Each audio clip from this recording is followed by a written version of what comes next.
ಅಮೆರಿಕದಲ್ಲಿ Donald Trump ಕಠಿಣ ವಲಸೆ ನೀತಿ ಜಾರಿಗೆ ತಂದ ಬೆನ್ನಲ್ಲೇ ಜಗತ್ತಿನ ಹಲವು ರಾಷ್ಟ್ರಗಳು ಸಮರ ಸಾರಿವೆ.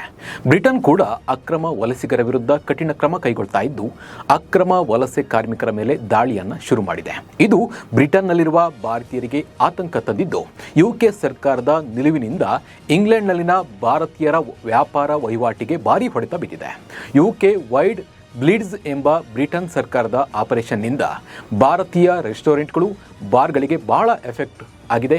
ಈ ಬಗ್ಗೆ ಸಂಪೂರ್ಣ ಮಾಹಿತಿಯನ್ನು ನೀಡ್ತೀನಿ. ನಾನು ನಿಮ್ಮ ಶಿವರಾಜ್ ಬಾಣಂಕಿ. ನೀವು ಸುದ್ದಿಯಾನದ ಸಬ್ಸ್ಕ್ರೈಬರ್ ಆಗೋದನ್ನು ಮರಿಬೇಡಿ.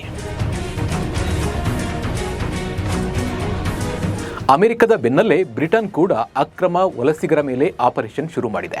ಬ್ರಿಟನ್ನ ಸುಮಾರು 828 ವಿವಿಧ ಸ್ಥಳಗಳ ಮೇಲೆ ದಾಳಿ ನಡೆಸಿರುವ ಪೊಲೀಸರು ಸುಮಾರು 609 ಭಾರತೀಯ ವಲಸಿಗರನ್ನು ಬಂಧಿಸಿದ್ದಾರೆ.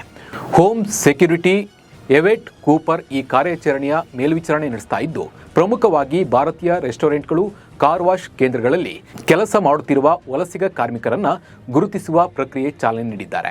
ಬ್ರಿಟನ್ ಸರ್ಕಾರವು ಅಕ್ರಮ ವಲಸಿಗರನ್ನು ಗಡೀಪಾರು ಮಾಡಲು ಚಾರ್ಟರ್ ವಿಮಾನಗಳನ್ನು ಬಳಸ್ತಾ ಇದ್ದು, ಗಡೀಪಾರು ಪ್ರಕ್ರಿಯೆ ವಿಡಿಯೋಗಳನ್ನು ಬಿಡುಗಡೆ ಮಾಡುವ ಮೂಲಕ ಅಕ್ರಮ ವಲಸೆಯನ್ನು ತಾನು ಸಹಿಸುವುದಿಲ್ಲ ಎಂಬ ಕಠಿಣ ಸಂದೇಶ ರವಾನಿಸಲು ಪ್ರಯತ್ನಿಸುತ್ತಿದೆ.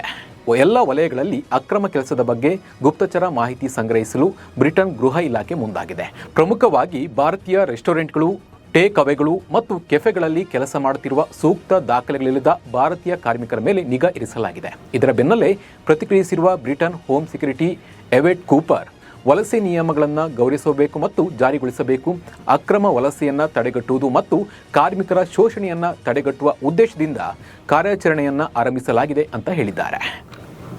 ಇನ್ನು ಅಮೆರಿಕದಲ್ಲಿ ಮೇಕ್ ಅಮೆರಿಕಾ ಗ್ರೇಟ್ ಅಗೇನ್ ಎಂಬ ಮೆಗಾ ಅಭಿಯಾನದಂತೆ ಬ್ರಿಟನ್ನಲ್ಲಿ ರಿಫಾರ್ಮ್ ಯುಕೆ ಎಂಬ ಘೋಷಣೆ ಕೂಡ ಭಾರೀ ಪ್ರಮಾಣದಲ್ಲಿ ಕೇಳಿ ಬರ್ತಾ ಇದೆ. ಇದು ಅಲ್ಲಿನ ಸರ್ಕಾರವನ್ನು ಒತ್ತಡಕ್ಕೆ ಸಿಲುಕಿಸಿದ್ದು, ತಮ್ಮ ಸರ್ಕಾರ ಅಕ್ರಮ ವಲಸೆಯನ್ನ ಸಹಿಸುವುದಿಲ್ಲ, ಕಠಿಣ ಕ್ರಮ ಕೈಗೊಳ್ಳುತ್ತೇವೆ ಎಂದು ಸಾಬೀತುಪಡಿಸಲು ಮುಂದಾಗಿದ್ದಾರೆ. ಹೇಳೋದಕ್ಕಿಂತ ಮಾಡಿ ತೋರಿಸ್ತೇವೆ ಎಂಬ ರಣತಂತ್ರಕ್ಕೆ ಮೊರೆ ಹೋಗಿರುವ ಬ್ರಿಟನ್ ಸರ್ಕಾರ ಅಕ್ರಮ ವಲಸಿಗರನ್ನು ಗಡೀಪಾರು ಮಾಡಲು ಚಾರ್ಟರ್ ವಿಮಾನಗಳನ್ನು ಬಳಸ್ತಾ ಇದೆ. ಟ್ರಂಪ್ ಸರ್ಕಾರ ಅಕ್ರಮ ವಲಸಿಗರ ಗಡೀಪಾರು ವಿಡಿಯೋಗಳನ್ನು ಬಿಟ್ಟಂತೆ ಬ್ರಿಟನ್ ಕೂಡ ಗಡೀಪಾರು ಪ್ರಕ್ರಿಯೆ ವಿಡಿಯೋಗಳನ್ನು ರಿಲೀಸ್ ಮಾಡಿದ್ದು, ಶೋ ನಾಟ್ ಟೆಲ್ ಸ್ಟ್ರಾಟಜಿಯನ್ನು ಅನುಸರಿಸ್ತಾ ಇದೆ. ಲೇಬರ್ ಸರ್ಕಾರದಿಂದ 19,000 ಮಂದಿ ಗಡೀಪಾರು.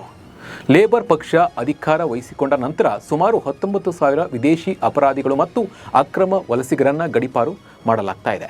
ಆದರೆ ಮೊದಲ ಬಾರಿಗೆ ವಲಸಿಗರನ್ನು ಗಡೀಪಾರು ಮಾಡುವ ವಿಡಿಯೋವನ್ನು ಬಿಡುಗಡೆ ಮಾಡಿದೆ. ಅಕ್ರಮ ವಲಸಿಗ ಕಾರ್ಮಿಕರನ್ನು ನೇಮಿಸಿಕೊಂಡರೆ ಉದ್ಯೋಗದಾತರಿಗೆ ದಂಡ ವಿಧಿಸುವ ಪ್ರಕ್ರಿಯೆ ಕೂಡ ಶುರುವಾಗಿದ್ದು, ಪ್ರತಿ ಕೆಲಸಗಾರನ ನೇಮಕಕ್ಕೆ 60,000 ಪೌಂಡನ್ನು ದಂಡವಾಗಿ ಕಟ್ಟಬೇಕಾಗಿದೆ. ಲೇಬರ್ ಪಕ್ಷ ಸರ್ಕಾರದ ಗಡಿ ಭದ್ರತೆ, ಆಶ್ರಯ ಮತ್ತು ವಲಸೆ ಮಸೂದೆಯ ಮತ್ತೊಂದು ಬಾರಿ ಸಂಸತ್ನಲ್ಲಿ ಮಂಡನೆಯಾಗಿರುವುದು ವಲಸಿಗರ ವಿರುದ್ಧ ಕಾರ್ಯಾಚರಣೆ ಶುರುವಾಗಿದೆ. ಬಿಲ್ ಬಗ್ಗೆ ಪ್ರತಿಕ್ರಿಯಿಸಿರುವ ಪ್ರಧಾನಿ ಕಿರ್, ಗಡಿಯನ್ನು ರಕ್ಷಿಸದೆ ನಿಮಗೆ ಭದ್ರತೆ ಸಿಗಲ್ಲ. ಈ ಮಸೂದೆ ಕ್ರಿಮಿನಲ್ ಗ್ಯಾಂಗ್ಗಳನ್ನು ಸದೆಬಡಿಯಲು ಅಗತ್ಯ ಅವಕಾಶ ನೀಡುತ್ತದೆ. ನಿಮ್ಮ ಆದ್ಯತೆಗಳನ್ನು ನಮ್ಮ ಸರ್ಕಾರ ಪೂರೈಸುತ್ತಿದೆ ಎಂದು ಎಕ್ಸ್ನಲ್ಲಿ ಪೋಸ್ಟ್ ಮಾಡಿದ್ದಾರೆ. ಇದರೊಂದಿಗೆ ಅಕ್ರಮ ವಲಸಿಗರ ವಿರುದ್ಧದ ಆಪರೇಷನ್ ಮತ್ತಷ್ಟು ತೀವ್ರತೆ ಪಡೆಯುವ ಸೂಚನೆಯನ್ನ ನೀಡಿದ್ದಾರೆ. ಒಟ್ನಲ್ಲಿ ಅಮೆರಿಕ ಅಕ್ರಮ ವಲಸಿಗರನ್ನ ಹೊರಹಾಕ್ತಾ ಇದ್ದಂತೆ ವಿಶ್ವದ ನಾನಾ ದೇಶಗಳು ಕೂಡ ಕಾರ್ಯಾಚರಣೆಗೆ ಇಳಿದಿವೆ. ಈ ಬಗ್ಗೆ ನಿಮ್ಮ ಅನಿಸಿಕೆ ಮತ್ತು ಅಭಿಪ್ರಾಯವನ್ನು ಕಮೆಂಟ್ ಮೂಲಕ ತಿಳಿಸಿ. ನಮಸ್ಕಾರ.